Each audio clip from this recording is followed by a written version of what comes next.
Mi hija compró un departamento de lujo y me amenazó con los papeles de la hipoteca, o lo pagas todo por mí o te vas a la calle. Le dije que no. Entonces me demandó por $400,000. En el juicio, el juez hizo solo una pregunta. Suscríbete al canal para más historias como esta y comenta desde qué ciudad nos estás viendo. Nunca pensé que mi propia hija sería capaz de hacer algo así. Fernanda tenía 28 años cuando me citó en su apartamento de lujo ese martes por la tarde.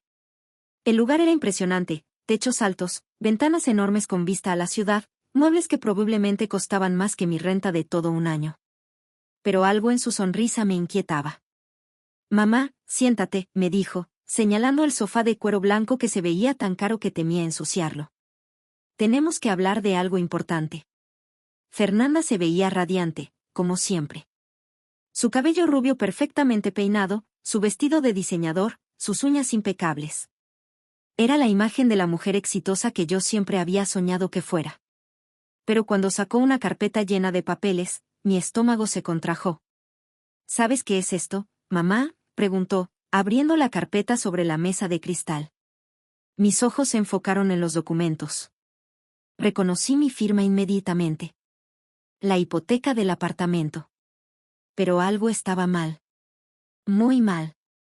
Fernanda, yo nunca firmé esto, susurré, sintiendo como si el suelo se moviera bajo mis pies. Su sonrisa se volvió fría. Claro que lo hiciste. Eres la avalista de mi hipoteca. Y ahora que no puedo pagar, el banco va a venir por ti. Mi corazón comenzó a latir tan fuerte que podía escucharlo en mis oídos. Pero yo nunca acordé ser avalista de nada. No tengo dinero para esto. Bueno, mamá, dijo Fernanda, cruzando las piernas con una elegancia calculada, tienes dos opciones. O me pagas los $400,000 que debo, o terminarás en la calle cuando el banco ejecute la hipoteca contra ti. Las palabras me golpearon como un martillo. $400,000. Yo apenas podía pagar mi renta mensual de $800 con mi pensión. Mi apartamento de una habitación en el lado menos elegante de la ciudad se sentía como un palacio comparado con la deuda que acababa de descubrir. Fernanda, cariño, debe haber un error, dije, tratando de mantener mi voz estable. Yo nunca firmaría algo así sin entenderlo. ¿Un error? Se rió, pero no había humor en su risa. Mamá, tú firmaste esto hace 2 años. ¿No te acuerdas? Te dije que era solo un formalismo, que nunca tendrías que pagar nada. La memoria me golpeó como una bofetada. Recordé ese día hace 2 años cuando Fernanda me había pedido que firmara unos papeles del banco. Estaba apurada, dijo que era solo para verificar mi identidad como su madre. Yo confiaba en ella completamente. Nunca pensé que me estaría mintiendo. ¿Pero me dijiste que era solo? Comencé, pero ella me interrumpió. Te dije lo que necesitabas escuchar para que firmaras. Y ahora, mamá, es hora de que pagues por todos los años que no estuviste ahí para mí. Esas palabras me cortaron más profundo que cualquier cuchillo. ¿No estuve ahí? Fernanda, trabajé 3 empleos después de que murió tu padre. Me rompí la espalda trabajando en esa fábrica durante el día, limpiando oficinas por la noche, y cuidando niños los fines de semana, todo para que tú pudieras ir a la universidad. Sí, pero nunca estuviste emocionalmente disponible, replicó, como si hubiera ensayado esas palabras. Siempre estabas trabajando, siempre cansada, nunca tenías tiempo para mí. Mi pecho se llenó de una tristeza tan profunda que casi no podía respirar. Recordé esas noches cuando llegaba a casa después de trabajar 16 horas, con los pies hinchados y las manos agrietadas, solo para encontrar a Fernanda ya dormida. Recordé las veces que me quedé despierta toda la noche preparando su comida favorita para el día siguiente, planchando su uniforme escolar, ayudándola con la tarea cuando apenas podía mantener los ojos abiertos. Fernanda, hice todo lo que pude, susurré, sintiendo las lágrimas amenazando con salir. Tu padre murió cuando tenías 8 años.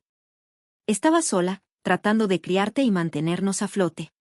Bueno, no fue suficiente, dijo, sin un rastro de compasión en su voz. Y ahora es tu oportunidad de compensarme. Me levanté del sofá, mis piernas temblando. No tengo ese dinero, Fernanda. Sabes que no lo tengo. Entonces encontrarás la manera de conseguirlo.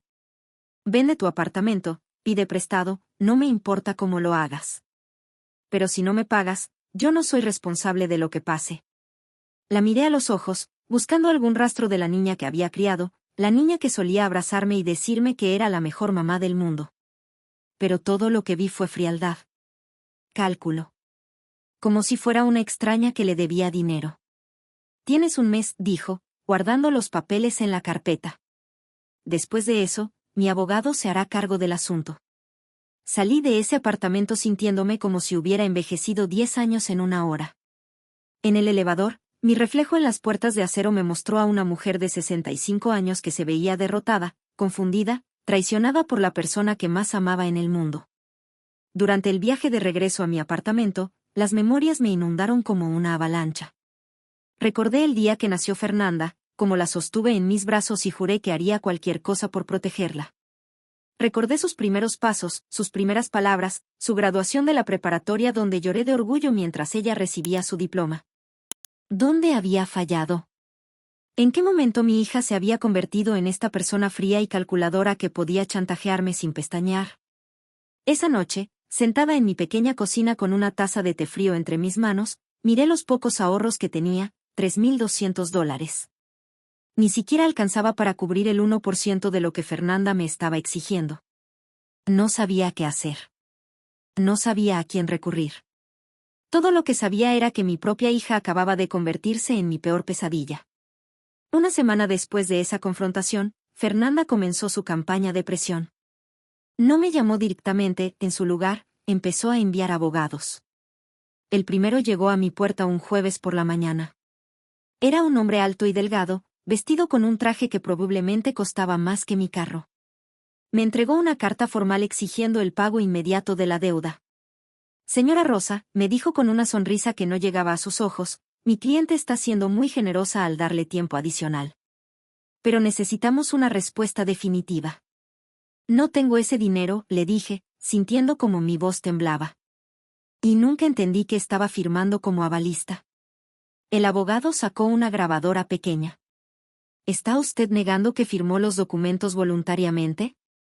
Esa palabra, voluntariamente, me golpeó como una bofetada. Técnicamente, sí había firmado. Pero nunca entendí lo que realmente significaba. Su hija nos informó que usted ha tenido algunos problemas de memoria últimamente, continuó el abogado, anotando algo en su libreta. ¿Es eso correcto? ¿Problemas de memoria? Mi voz salió más aguda de lo que pretendía. No tengo problemas de memoria. Fernanda me mintió sobre lo que estaba firmando. Según nuestros registros, usted ha estado confundida sobre varios asuntos financieros recientemente. Su hija está preocupada por su bienestar mental. Me quedé helada. Fernanda no solo me estaba chantajeando, ahora estaba cuestionando mi sanidad mental. Mi propia hija estaba pintándome como una anciana senil que no podía manejar sus propios asuntos. Después de que el abogado se fue, llamé a Fernanda inmediatamente. ¿Cómo te atreves a decirle a tu abogado que tengo problemas de memoria?, le grité por teléfono. Mamá, cálmate, dijo con esa voz condescendiente que había perfeccionado. Solo estoy tratando de explicar por qué podrías estar confundida sobre los documentos que firmaste. No estoy confundida, Fernanda. Tú me mentiste. Mira, mamá, puedes seguir negándolo, pero los hechos son los hechos. Firmaste como avalista. El dinero se debe. Y yo no puedo pagarlo. ¿Por qué no puedes pagarlo? Vives en un apartamento de lujo, tienes ropa de diseñador, comidas caras. Eso no es asunto tuyo, me cortó. Mi estilo de vida no está a discusión aquí. Pero yo había comenzado a conectar los puntos. Fernanda, ¿estás gastando más de lo que ganas? El silencio del otro lado de la línea fue revelador. ¿Has estado viviendo de crédito? ¿Es por eso que no puedes pagar la hipoteca? Mamá, para allá, dijo bruscamente. Mis finanzas no son tu problema. Tu problema es encontrar $400,000. Pero si estás viviendo por encima de tus posibilidades, tal vez podrías. Basta, gritó. No voy a cambiar mi estilo de vida porque tú no quieres cumplir con tus obligaciones. Colgó el teléfono, dejándome sentada en mi cocina con el corazón roto. Mi hija prefería verme en la calle antes que ajustar su estilo de vida extravagante. 2 días después, el segundo abogado llegó. Esta vez traía más documentos. Papeles que mostraban que Fernanda había estado contándole mentiras a su esposo sobre nuestra situación familiar. Según estos documentos, dijo el abogado, su hija le informó a su esposo que usted había sido una madre negligente, que la había abandonado emocionalmente durante su infancia. Leí los documentos con horror creciente. Fernanda había pintado un cuadro de mí como una madre fría y distante que había puesto su carrera por encima de su hija.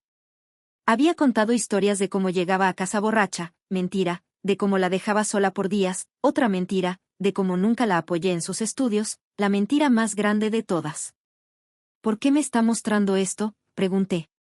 Porque su hija está usando esta narrativa para justificar por qué usted le debe esta compensación. Ella le ha dicho a su esposo que esto es una forma de reparación por años de negligencia materna. Sentí como si me hubieran golpeado en el estómago. Fernanda no solo me estaba chantajeando, estaba destruyendo mi reputación con mentiras elaboradas. Estos documentos formarán parte del caso si esto llega a los tribunales, continuó el abogado. Su hija está construyendo un caso de daños emocionales además del reclamo financiero. Esa noche no pude dormir. Me quedé despierta recordando cada sacrificio que había hecho por Fernanda. Recordé las veces que me salté comidas para poder comprarle los zapatos que quería para la escuela. Recordé cómo vendí el anillo de compromiso de su padre para pagar su primer año de universidad. Recordé las noches que me quedé despierta cosiendo su disfraz para la obra escolar porque no podíamos permitirnos comprar uno. Y ahora ella estaba usando todo eso contra mí, convirtiendo mis sacrificios en evidencia de negligencia. Al día siguiente, la señora García, mi vecina de al lado, tocó mi puerta. Rosa, me dijo con una expresión incómoda, necesito preguntarte algo. ¿Qué pasa, María? Ayer vino tu hija a hablar conmigo. Me dijo que has estado teniendo problemas de memoria y que está preocupada por ti. Me pidió que la llamara si notaba algo extraño en tu comportamiento. Mi sangre se enfrió. ¿Fernanda vino aquí? Sí, y también habló con la señora López del 3B y con el señor Martínez del primer piso. Les dijo lo mismo. Fernanda estaba construyendo una red de testigos que pudieran testificar sobre mi supuesta incapacidad mental. Estaba sembrando dudas sobre mi competencia en mi propio vecindario. María, le dije, agarrando su mano, yo no tengo problemas de memoria. Fernanda me está mintiendo y me está chantajeando. La expresión de María se suavizó. Ay, Rosa, eso pensé. Tú siempre has sido la más lúcida de todas nosotras. Pero tu hija parecía tan convincente, tan preocupada. Ahí fue cuando me di cuenta de lo que realmente estaba enfrentando. Fernanda no era solo codiciosa, era manipuladora a un nivel que me asustaba. Estaba dispuesta a destruir mi reputación, mi sanidad mental percibida, y mi relación con mis vecinos, todo para conseguir dinero que yo no tenía. Esa noche, mientras miraba mi reflejo en el espejo del baño, vi a una mujer de 65 años que había sido completamente traicionada por la persona en quien más confiaba. Pero también vi algo más, una determinación que no sabía que tenía. Si Fernanda quería guerra, tendría que estar preparada para las consecuencias. La citación judicial llegó un martes lluvioso, entregada por un alguacil que me miró con una mezcla de profesionalismo y compasión. El sobremanila se sentía pesado en mis manos, como si contuviera toda la traición del mundo. Fernanda Morales contra Rosa Morales, leí en voz alta, mi voz apenas un susurro en mi pequeña sala. Demanda por incumplimiento de obligaciones financieras y compensación por daños emocionales. $400,000. Esa cifra me saltaba desde la página como un grito. Pero no era solo eso. Fernanda también estaba pidiendo $100,000 adicionales por años de abandono emocional y negligencia materna que resultaron en trauma psicológico duradero. Mis manos temblaron mientras leía los detalles. Fernanda había contratado a Williamson y Associates, uno de los bufetes más caros de la ciudad. El tipo de abogados que podían hacer que mentiras parecieran verdades absolutas. Llamé a 5 abogados ese día. Los primeros 4 me pidieron adelantos de entre $15,000 y $25,000, solo para comenzar. Dinero que yo no tenía. El quinto, un joven llamado David Chen, aceptó reunirse conmigo sin costo. Su oficina estaba en un edificio modesto, nada parecido a los rascacielos elegantes donde trabajaban los abogados de Fernanda. David tenía unos 30 años, llevaba una corbata ligeramente arrugada, y sus ojos mostraban una sinceridad que no había visto en mucho tiempo. Señora Morales, me dijo después de revisar los documentos, no voy a mentirle. Este caso es complicado. Su hija ha construido una narrativa muy convincente. Pero todo son mentiras, insistí.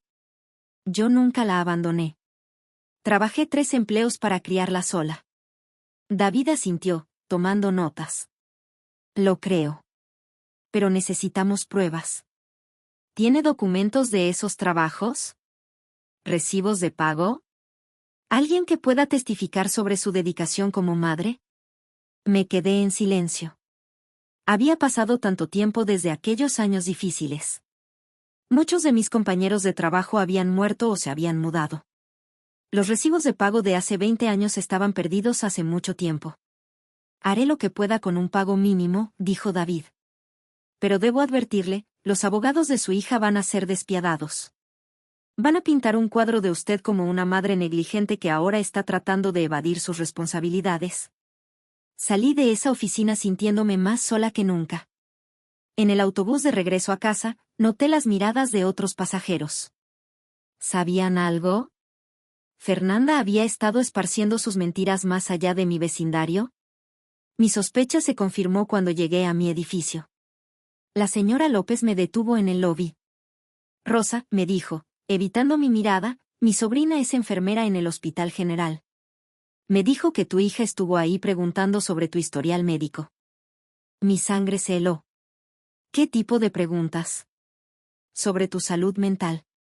Si habías tenido episodios de confusión o pérdida de memoria.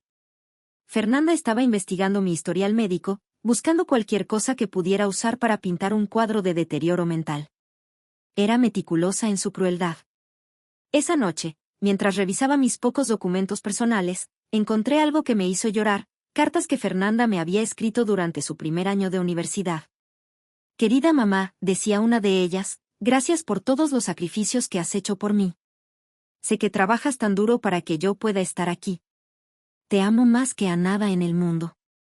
Otra decía, mamá, eres mi heroína. Cuando sea grande, quiero ser tan fuerte como tú. ¿Cómo había llegado esa niña amorosa a convertirse en la mujer que ahora me estaba destruyendo? 2 semanas después, David me llamó con noticias preocupantes. Señora Morales, necesita saber algo. Los abogados de su hija han contratado un investigador privado. ¿Para qué? Están investigando sus finanzas, su historial médico, incluso están hablando con personas de su pasado. Están construyendo un caso que va más allá de la deuda hipotecaria. ¿Qué quiere decir? David suspiró. Creo que van a arguir que usted tiene demencia temprana o algún tipo de deterioro cognitivo que la hace incompetente para manejar sus asuntos. Si pueden probar eso, pueden pedir que se le asigne un tutor legal. ¿Un tutor? ¿Como si fuera una niña?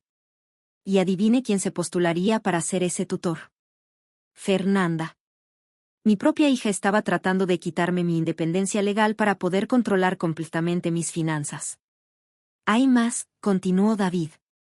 También están alegando que usted ha estado recibiendo asesoramiento psicológico por problemas de culpa relacionados con su maternidad. Eso es completamente falso. Yo nunca he ido a un psicólogo. Lo sé. Pero están citando conversaciones privadas que su hija tuvo con usted donde supuestamente admitió sentirse culpable por no haber sido una buena madre. La manipulación de Fernanda era más profunda de lo que había imaginado. Había estado grabando nuestras conversaciones, tomando mis palabras fuera de contexto, y creando una versión distorsionada de la realidad. El día antes de la audiencia preliminar, Fernanda me llamó directamente por primera vez en semanas. Mamá, dijo, y por un momento, su voz sonó como la de la niña que había criado, todavía puedes parar esto. Solo acepta pagar lo que debes y todo esto desaparecerá. Fernanda, por favor, le supliqué, soy tu madre. Te crié sola después de que murió tu padre. ¿Cómo puedes hacerme esto? Tú me fallaste cuando más te necesitaba, replicó, y la frialdad había regresado a su voz. Ahora es tu oportunidad de compensar esos años perdidos. ¿Qué años perdidos? Estuve ahí para cada recital escolar, cada juego de fútbol, cada momento importante de tu vida. Estuviste físicamente presente, pero emocionalmente ausente. Siempre preocupada por el dinero, siempre estresada por el trabajo. Nunca realmente me viste. Sus palabras me cortaron profundamente porque contenían un grano de verdad. Sí, había estado estresada por el dinero. Sí, había estado preocupada por el trabajo. Pero había sido porque estaba tratando desesperadamente de darnos una vida decente. Fernanda, si hubiera sido diferente, si hubiera tenido más dinero entonces, tal vez las cosas habrían sido distintas. Pero hice lo mejor que pude con lo que tenía. Lo mejor que pudiste no fue suficiente, dijo con una finalidad que me heló la sangre. Y ahora vas a pagar por ello. Colgó el teléfono, y me quedé sentada en mi cocina, llorando por la hija que había perdido. No había muerto, pero la niña amorosa que había criado había desaparecido, reemplazada por esta extraña cruel que parecía disfrutar de mi dolor. Esa noche, mientras me preparaba para la batalla legal que vendría, me di cuenta de algo: tal vez era hora de dejar de disculparme por haber sido una madre trabajadora. Tal vez era hora de defenderme. La investigación para mi defensa comenzó como una excavación arqueológica de mi propia vida. David había contratado a un investigador privado de bajo costo, un ex policía retirado llamado Roberto Vargas, que trabajaba desde su casa y cobraba una fracción de lo que pedían las grandes firmas. Señora Rosa, me dijo Roberto durante nuestra primera reunión, necesitamos encontrar patrones.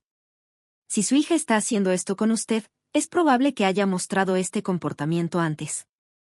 ¿Te refieres a manipulación? Exacto. La gente no se despierta un día y decide chantajear a sus padres. Este tipo de comportamiento se desarrolla con el tiempo. Roberto tenía razón. En las siguientes semanas, comenzamos a descubrir una historia que me dejó sin aliento. Todo empezó con una llamada a mi hermana Elena, quien vivía en Phoenix. Elena y yo habíamos estado distanciadas por años, principalmente porque Fernanda había sembrado discordia entre nosotras. Rosa, me dijo Elena cuando finalmente la contacté, me alegra que hayas llamado. He estado preocupada por ti. ¿Preocupada? ¿Por qué? Por lo que Fernanda me contó sobre tu salud mental. Dijo que estabas teniendo problemas de memoria y que estaba considerando obtener tutela legal sobre ti. Mi estómago se hundió. Elena, yo no tengo problemas de memoria. Fernanda me está chantajeando. Hubo un largo silencio. Rosa, hay algo que necesitas saber. Fernanda me contactó hace 6 meses, pidiendo un préstamo de $30,000. Dijo que tú estabas enferma y que necesitaba el dinero para tu tratamiento médico. ¿Qué? Yo no estoy enferma. ¿Le prestaste el dinero? Sí, admitió Elena con vergüenza. Me envió documentos médicos falsificados que mostraban que tenías cáncer. Me dijo que estabas demasiado orgullosa para pedirme ayuda directamente. La traición me golpeó como una ola. Fernanda había estado estafando a mi propia hermana, usando mi supuesta enfermedad como excusa. ¿Todavía tienes esos documentos?, pregunté. Sí, los guardé todos. Rosa, lo siento mucho. Si hubiera sabido.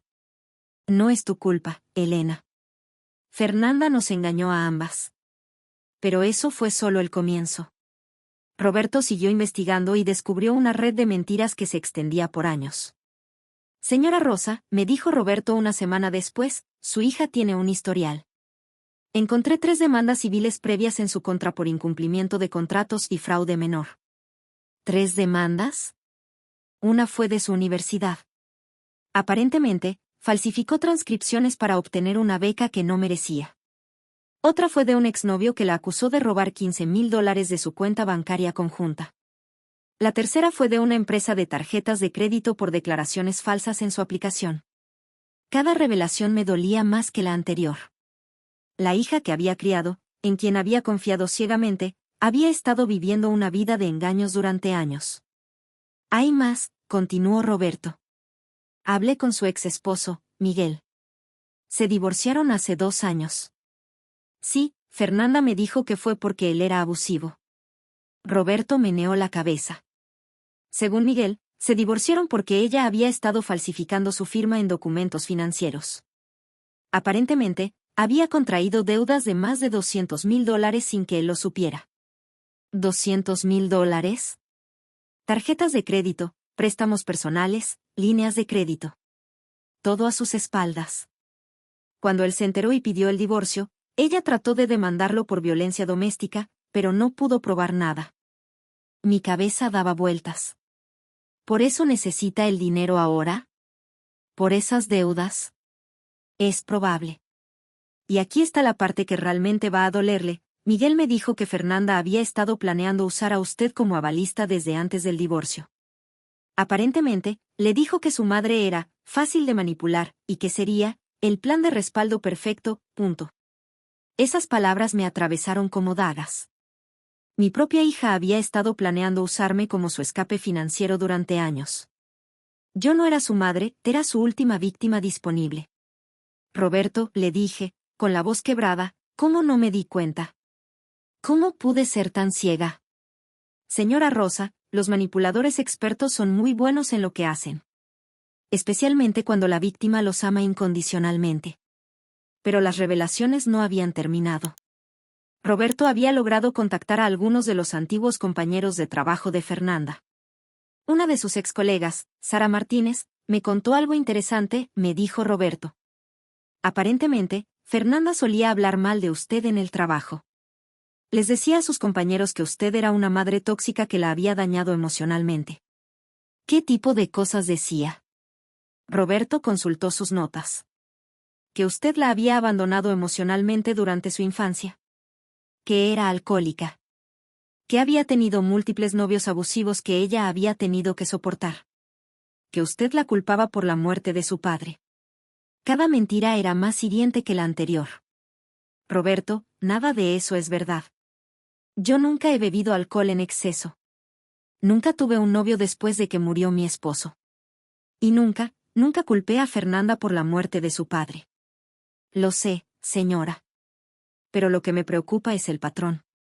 Fernanda ha estado construyendo esta narrativa de usted como una mala madre durante años. Esto no es algo que inventó para el juicio, es algo que ha estado cultivando. Esa noche, sentada en mi apartamento, me sentí como si no conociera a mi propia hija. La persona que había criado, amado, y sacrificado todo por ella, había estado viviendo una doble vida durante años. Había estado pintándome como un monstruo mientras sonreía en mi cara y aceptaba mi amor. Llamé a David para contarle lo que habíamos descubierto. Esto es bueno para nuestro caso, me dijo, pero también es peligroso. ¿Por qué peligroso? Porque si Fernanda se da cuenta de que estamos descubriendo su historial, podría acelerar su timeline. Podría presionar para un juicio rápido antes de que podamos reunir toda la evidencia. ¿Qué significa eso? Significa que tenemos que estar preparados para que las cosas se intensifiquen muy rápidamente.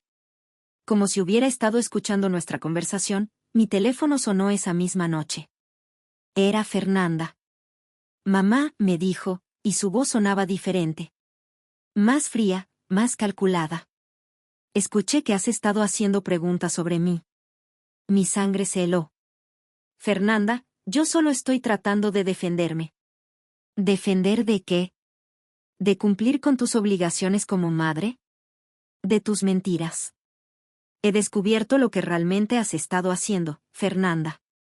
Las deudas, las estafas, todo. Hubo un silencio largo y tenso. Cuando finalmente habló, su voz era como hielo. Mamá, acabas de cometer un gran error. Si pensabas que había sido dura contigo antes, no has visto nada todavía. ¿Me estás amenazando? Te estoy advirtiendo. Deja de husmear en mi vida, o las consecuencias van a ser mucho peores de lo que imaginas. Colgó, dejándome con una sensación de terror que no había sentido desde los días más oscuros después de la muerte de mi esposo. Esa noche, mientras yacía despierta en mi cama, me di cuenta de algo que me aterrorizó: yo había criado a un monstruo. No intencionalmente, no conscientemente, pero de alguna manera, la niña amorosa que había sido mi mundo se había convertido en alguien que era capaz de una crueldad que yo no podía comprender. Y ahora ese monstruo tenía toda su atención enfocada en destruirme. El día del juicio amaneció gris y lluvioso, como si el cielo mismo estuviera llorando por lo que estaba a punto de suceder. Me desperté a las 5 de la mañana con un nudo en el estómago que parecía haber crecido durante toda la noche. David me había preparado lo mejor que pudo, pero ambos sabíamos que estábamos en desventaja. Los abogados de Fernanda tenían recursos ilimitados, mientras que nosotros habíamos tenido que luchar por cada pieza de evidencia. Recuerde, me dijo David mientras caminábamos hacia el juzgado, no importa lo que digan sobre usted, mantenga la calma. La verdad está de nuestro lado. Pero cuando vi a Fernanda esperando en el pasillo del juzgado, vestida con un traje conservador y con los ojos hinchados como si hubiera estado llorando, me di cuenta de que ya estaba representando su papel. Estaba actuando como la hija dolida, la víctima de una madre negligente. Su abogado principal, James Williamson, era exactamente lo que había esperado, un hombre de 50 y tantos años con cabello plateado y un traje que probablemente costaba más que mi renta de 6 meses. Me miró con la misma expresión que podría usar para observar algo desagradable en la suela de su zapato. La sala del tribunal se sentía más grande y más intimidante de lo que había imaginado. Me senté junto a David, mis manos temblando ligeramente mientras trataba de mantener la compostura. El juez Morrison era un hombre mayor con una barba gris bien cuidada y ojos que parecían haber visto demasiadas tragedias familiares.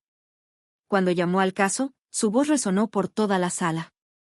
Fernanda Morales contra Rosa Morales, anunció. Demanda por incumplimiento de obligaciones financieras y compensación por negligencia emocional. Williamson se levantó primero, y desde el momento en que abrió la boca, supe que estaba frente a un maestro de la manipulación. Su señoría, comenzó con una voz que goteaba con pasión fingida, este caso es sobre una hija que finalmente ha encontrado el valor para enfrentar décadas de negligencia y abandono emocional. Mi cliente, Fernanda Morales, fue criada por una madre que priorizó constantemente el trabajo sobre su bienestar emocional. Me mordí la lengua para no gritar. David me apretó el brazo suavemente, recordándome que mantuviera la calma. La evidencia mostrará, continuó Williamson, que la demandada, Rosa Morales, trabajaba hasta 16 horas al día, dejando a su hija sola y emocionalmente abandonada. Cuando mi cliente necesitaba apoyo emocional después de la muerte de su padre, la demandada estaba ausente, perdida en su obsesión por el trabajo. Fernanda se secó los ojos con un pañuelo, una performance perfecta de dolor fingido. Además, continuó el abogado, la evidencia mostrará que la demandada voluntariamente firmó como avalista de la hipoteca de mi cliente, entendiendo completamente sus obligaciones. Ahora, cuando se le pide que cumpla con esa obligación, está tratando de evadir sus responsabilidades legales y morales. Cuando Williamson terminó, fue el turno de David. Mi joven abogado se veía pequeño al lado de la máquina legal que representaba a Fernanda, pero había algo en su postura que me dio esperanza. Su señoría, comenzó David, este caso no es sobre una madre negligente. Es sobre una mujer que trabajó 3 empleos después de enviudar para dar a su hija la mejor vida posible. Es sobre años de sacrificio, amor y dedicación que ahora están siendo recompensados con extorsión y manipulación. Fernanda le lanzó una mirada furiosa a David, pero él continuó sin inmutarse. La evidencia mostrará que la demandante tiene un historial de fraude, manipulación y engaño. Que ha estafado no solo a la demandada, sino también a familiares, exesposos y empleadores. Este caso es un intento más de la demandante de explotar a alguien que la ama incondicionalmente. Luego comenzó el desfile de testigos. Williamson había traído a un psicólogo que nunca me había conocido pero que testificó sobre los efectos duraderos del abandono emocional en la infancia. Había traído a una trabajadora social que habló sobre los patrones de negligencia materna, basándose únicamente en las declaraciones de Fernanda. Pero el momento más doloroso llegó cuando Fernanda subió al estrado. Vestida como una profesional conservadora, con el maquillaje aplicado perfectamente para resaltar sus ojos hinchados, se veía como el epítome de la víctima. Señorita Morales, comenzó Williamson, ¿puede describir para el tribunal cómo era su infancia? Fernanda se tomó un momento, secándose los ojos antes de responder. Fue muy solitaria. Mi madre trabajaba constantemente. Llegaba a casa tarde, se iba temprano.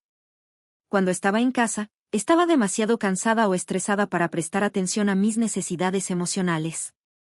Cada palabra era como un puñal en mi corazón. Porque había algo de verdad en ellas, pero estaban completamente sacadas de contexto. ¿Recuerda algún momento específico en que sintió que su madre la había abandonado emocionalmente? Muchos, respondió Fernanda, su voz quebrándose perfectamente en el momento justo. Cuando murió mi padre, yo tenía 8 años. Necesitaba a mi madre más que nunca, pero ella solo se sumergió más en el trabajo. Me dejaba con niñeras o sola mientras ella trabajaba turnos dobles. ¿Y cómo la afectó esto? Me sentía invisible. Como si no importara. Como si el trabajo de mi madre fuera más importante que yo. Tuve que morderme el labio para no llorar. Porque Fernanda estaba tomando la tragedia más grande de nuestras vidas, la muerte de mi esposo, y convirtiéndola en evidencia contra mí. Sí, había trabajado más después de su muerte. Porque no tenía opción. Porque tenía que mantener un techo sobre nuestras cabezas y comida en la mesa. Señorita Morales, continuó Williamson, cuando su madre le pidió que firmara como avalista, ¿entendió ella completamente lo que estaba firmando? Completamente, respondió Fernanda sin dudar. Le expliqué todo claramente. Ella entendía que si yo no podía pagar, ella sería responsable. Incluso me dijo que estaba orgullosa de poder ayudarme finalmente como una verdadera madre. Esa era una mentira absoluta. Nunca había dicho esas palabras. Pero la forma en que Fernanda la contó, con lágrimas en los ojos y voz quebrada, sonaba completamente creíble. Cuando llegó el turno de David para el contrainterrogatorio, atacó metódicamente cada una de las afirmaciones de Fernanda. Señorita Morales, comenzó, ¿es verdad que ha estado casada y divorciada 2 veces? Sí. ¿Y es verdad que en ambos divorcios, fue acusada de fraude financiero? Williamson se opuso, pero el juez permitió la pregunta. Hubo malentendidos, respondió Fernanda, su compostura empezando a resquebrajarse ligeramente. ¿Malentendidos? ¿Es un malentendido falsificar la firma de su exesposo en documentos de préstamo? Yo no falsifiqué nada. David presentó los documentos del divorcio. Según estos registros judiciales, su exesposo Miguel Vargas testificó bajo juramento que usted había falsificado su firma en múltiples ocasiones. ¿Está usted testificando bajo juramento que él mintió? Fernanda vaciló. Miguel estaba enojado por el divorcio. Dijo cosas que no eran verdad. ¿Y qué hay de su hermana Elena? También está enojada cuando dice que usted le pidió $30,000 diciéndole que su madre tenía cáncer. La máscara de Fernanda finalmente comenzó a deslizarse. Mi madre estaba enferma. Yo estaba preocupada. ¿Su madre tenía cáncer, señorita Morales? Un silencio largo y tenso llenó la sala. No exactamente cáncer, pero... ¿sí o no? ¿Su madre tenía cáncer cuando usted le pidió dinero a su hermana? No, admitió finalmente Fernanda, su voz apenas audible.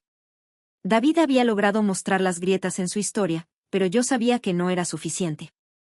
Fernanda era demasiado buena mintiendo, demasiado convincente en su papel de víctima. Cuando finalmente subí al estrado para testificar en mi propia defensa, me sentía como si estuviera caminando hacia mi propia ejecución. Miré a Fernanda, esperando ver aunque fuera una pizca del amor que una vez había habido entre nosotras. Pero sus ojos estaban fríos, calculadores. David me guió a través de mi testimonio, los años después de la muerte de mi esposo, los 3 trabajos, los sacrificios que había hecho. Pero cuando Williamson se levantó para el contrainterrogatorio, supe que estaba a punto de ser despedazada. Señora Morales, comenzó con una sonrisa cruel, ¿no es verdad que usted priorizó constantemente el trabajo sobre las necesidades emocionales de su hija? Trabajé para mantenerla, respondí. No tenía opción. Pero tuvo opciones sobre cómo gastar su tiempo en casa, ¿no es así? ¿Eligió frecuentemente trabajar en casa en lugar de jugar con su hija? La pregunta era una trampa. Sí, a menudo traía trabajo a casa porque tenía que hacerlo. Pero explicar eso haría que sonara como si estuviera admitiendo negligencia. Hice lo mejor que pude, dije finalmente.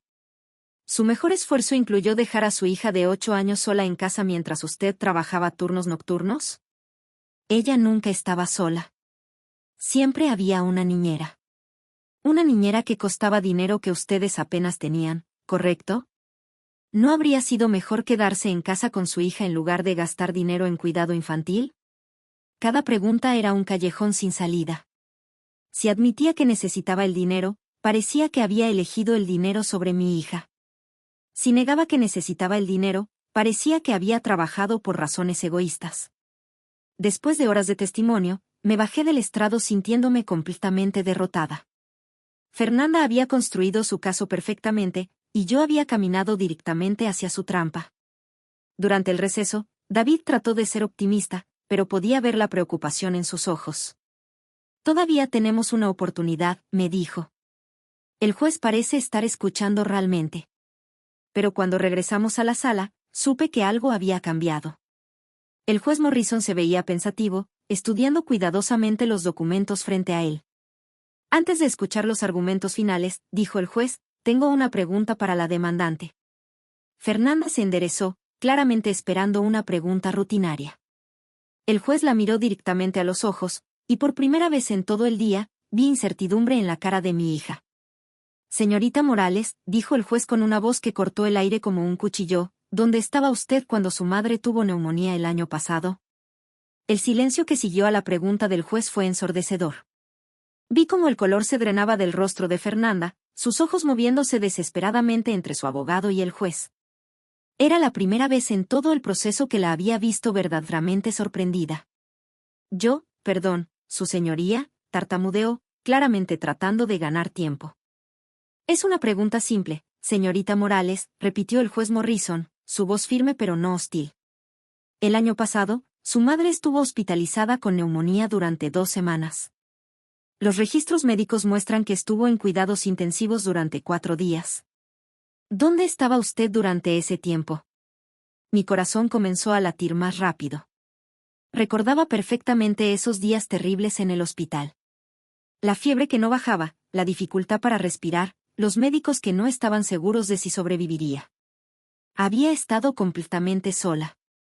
Fernanda miró a su abogado, quien se veía igual de sorprendido por la pregunta. No habían preparado una respuesta para esto porque nunca pensaron que saldría a relucir. Su señoría, intervino Williamson, no veo cómo es relevante. Es muy relevante, lo interrumpió el juez. La demandante ha pasado todo el día pintando un cuadro de una madre negligente que supuestamente no estuvo ahí cuando ella la necesitaba. Estoy curioso sobre si ese patrón funciona en ambas direcciones. Fernanda se movió incómodamente en su asiento. Yo, estaba ocupada con el trabajo. No sabía que estaba tan enferma. ¿No lo sabía? El juez levantó una ceja. Los registros del hospital muestran que se contactó a usted como familiar de emergencia en 3 ocasiones separadas. ¿Recibió esas llamadas? Sí, pero... ¿Y no vino al hospital? Pensé que se estaba exagerando. Mi madre siempre ha sido dramática sobre su salud. Esas palabras me golpearon como un puñetazo. Dramática. Había estado luchando por mi vida, y ella pensaba que estaba siendo dramática. Señorita Morales, continuó el juez, según estos registros, usted estaba en un crucero por el Caribe durante la primera semana de hospitalización de su madre. ¿Es eso correcto? El salón completo se quedó en silencio. Fernanda abrió la boca, luego la cerró, luego la abrió de nuevo sin emitir sonido. Yo, había pagado por ese crucero con anticipación. No podía cancelarlo. ¿No podía cancelar un crucero cuando su madre estaba en cuidados intensivos? No sabía que estaba tan grave, repitió Fernanda, pero su voz sonaba hueca ahora, desesperada. El juez consultó más documentos. Los registros también muestran que cuando finalmente regresó del crucero, usted visitó el hospital una sola vez, por aproximadamente 15 minutos. ¿Es eso correcto? Yo, odio los hospitales. Me ponen nerviosa. Pero según su testimonio de hoy, usted culpa a su madre por no estar emocionalmente disponible cuando usted era niña. ¿No le parece irónico que cuando su madre de 65 años estaba literalmente luchando por su vida, usted eligió unas vacaciones en lugar de estar con ella? Williamson finalmente encontró su voz. Su señoría, esto es. Esto es exactamente lo que necesitaba escuchar, lo cortó el juez. Se dirigió nuevamente a Fernanda. Señorita Morales, durante esa hospitalización, ¿visitó usted a su madre más de una vez? Yo, estaba muy ocupada con el trabajo después del viaje. Más ocupada de lo que su madre estaba cuando trabajaba 3 empleos para mantenerla después de la muerte de su padre. Fernanda no respondió. No podía responder. El juez se recostó en su silla, estudiando los documentos frente a él. Señorita Morales, en su testimonio de hoy, usted ha pintado un cuadro de una madre que supuestamente la abandonó emocionalmente. Ha hablado sobre sentirse invisible, sobre sentir que el trabajo de su madre era más importante que usted. Fernanda asintió, tratando de recuperar el control de su narrativa. Pero estos registros médicos cuentan una historia diferente. Cuentan la historia de una mujer de 65 años que estuvo sola en un hospital durante 2 semanas, luchando por su vida, mientras su única hija estaba de vacaciones. ¿Cómo cree usted que se sintió su madre durante esos días? Invisible, tal vez. ¿Cómo si no importara? Las lágrimas comenzaron a rodar por mis mejillas. No porque me sintiera triste, sino porque finalmente, después de meses de ser pintada como el monstruo, alguien estaba viendo la verdad. Su señoría, tartamudeó Fernanda, esa es una situación completamente diferente. ¿Es diferente? ¿O es exactamente lo mismo? La diferencia, señorita Morales, es que cuando usted era niña, su madre trabajaba para mantener un techo sobre sus cabezas y comida en la mesa. Cuando su madre estaba muriendo en un hospital, usted estaba de vacaciones porque era más conveniente. El juez se dirigió a los documentos financieros. Y ahora hablemos de estas firmas de avalista. Señorita Morales, ¿le dijo usted a su madre exactamente cuánto dinero estaría obligada a pagar si usted no cumplía con los pagos? Yo le expliqué que era una formalidad. ¿Una formalidad de $400,000? ¿Le dijo específicamente que podría perder su apartamento si usted no pagaba? No pensé que sería necesario entrar en esos detalles. ¿No pensó que sería necesario? Señorita Morales, usted es una adulta educada. ¿Realmente espera que este tribunal crea que no entendía las implicaciones de hacer que su madre de 65 años, con ingresos fijos, firmara como avalista de una deuda de casi $500,000? Fernanda no respondió. El juez continuó. Los registros financieros muestran que usted tenía múltiples deudas de tarjetas de crédito, préstamos personales, y otros compromisos financieros que totalizan más de $300,000 al momento de comprar este apartamento. ¿Pensó usted honestamente que podría pagar esta hipoteca además de sus otras deudas? Pensé que mi situación financiera mejoraría. ¿Basándose en qué? Usted había perdido 3 trabajos en los 2 años anteriores a la compra. ¿En qué basó esa esperanza optimista? Fernanda se veía cada vez más pequeña en el estrado. Esperaba conseguir un mejor trabajo. Esperaba. Pero sabía que si no conseguía ese mejor trabajo, su madre de 65 años tendría que pagar. ¿No le pareció eso irresponsable? Yo no. ¿No qué, señorita Morales? ¿No pensó en las consecuencias para su madre? ¿O no le importó? Williamson se levantó. Su señoría, esto es más un interrogatorio que preguntas aclaratorias. Señor Williamson, su cliente ha construido todo su caso sobre la premisa de que es una víctima de negligencia materna.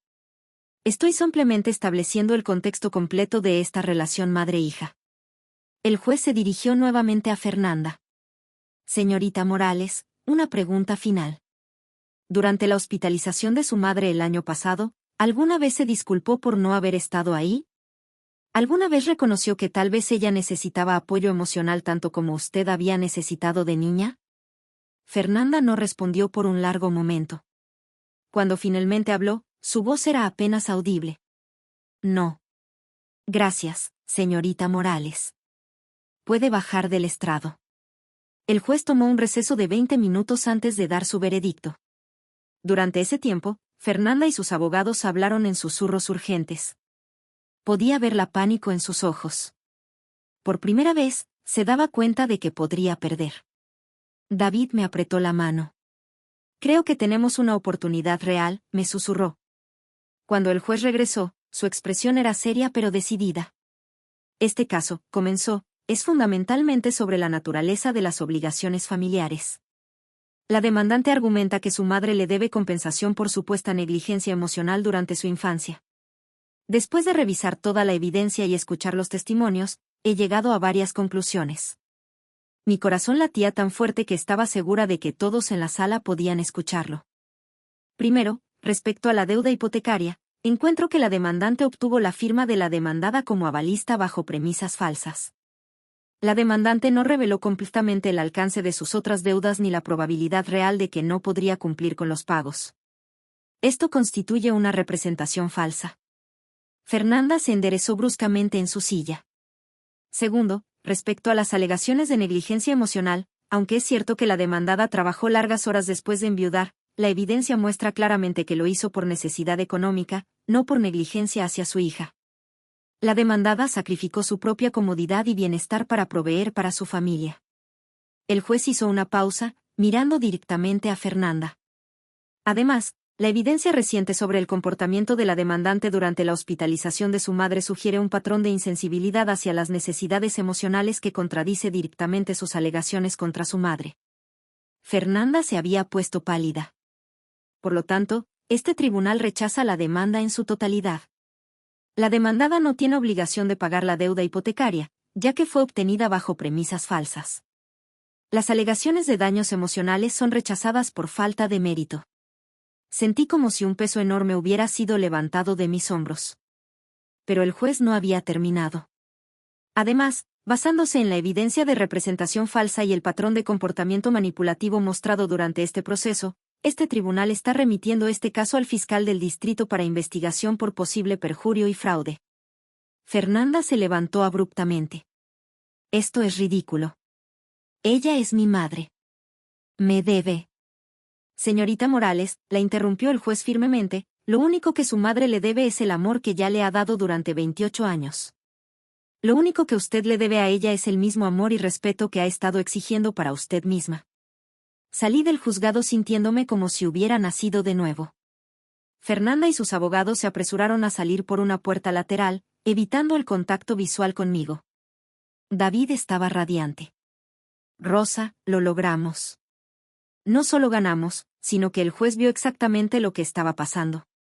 Esa noche, en mi pequeño apartamento, me senté en mi sofá con una taza de té y reflexioné sobre todo lo que había pasado. Mi teléfono había estado sonando toda la tarde, vecinos que habían escuchado sobre el veredicto, mi hermana Elena llamando para disculparse y reconciliarse, incluso algunos viejos amigos que habían escuchado la noticia. Pero Fernanda no había llamado. 3 meses después, recibí una carta de ella. No una disculpa, sino una acusación final de que yo había destruido su vida al exponer sus problemas financieros. La carta terminaba con palabras que me dolieron pero que ya no me sorprendieron: ya no tienes una hija. Guardé la carta en un cajón y nunca la volví a leer. Porque me di cuenta de algo importante: yo había criado a una hija con todo el amor que tenía. El hecho de que ella hubiera elegido convertirse en alguien que no podía amar de vuelta no era mi falla. Era la suya. Hoy, 2 años después, vivo en paz. Mi apartamento es pequeño pero es mío. Mis días son tranquilos pero son míos. He reconectado con amigos perdidos hace mucho tiempo y he hecho nuevos amigos en mi edificio. Fernanda nunca más se comunicó conmigo. Escuché por terceros que se mudó a otro estado después de que las investigaciones financieras se intensificaron. Parte de mí todavía espera una llamada, una carta, alguna señal de que la niña que crié todavía existe en algún lugar dentro de la mujer que se convirtió. Pero ya no vivo mi vida esperando esa llamada. Aprendí que el amor no puede ser forzado, demandado o chantajeado. O se da libremente, o no es amor en absoluto. Y finalmente, a los 67 años, aprendí a amarme a mí misma lo suficiente como para alejarme de quienes no pueden amarme de vuelta.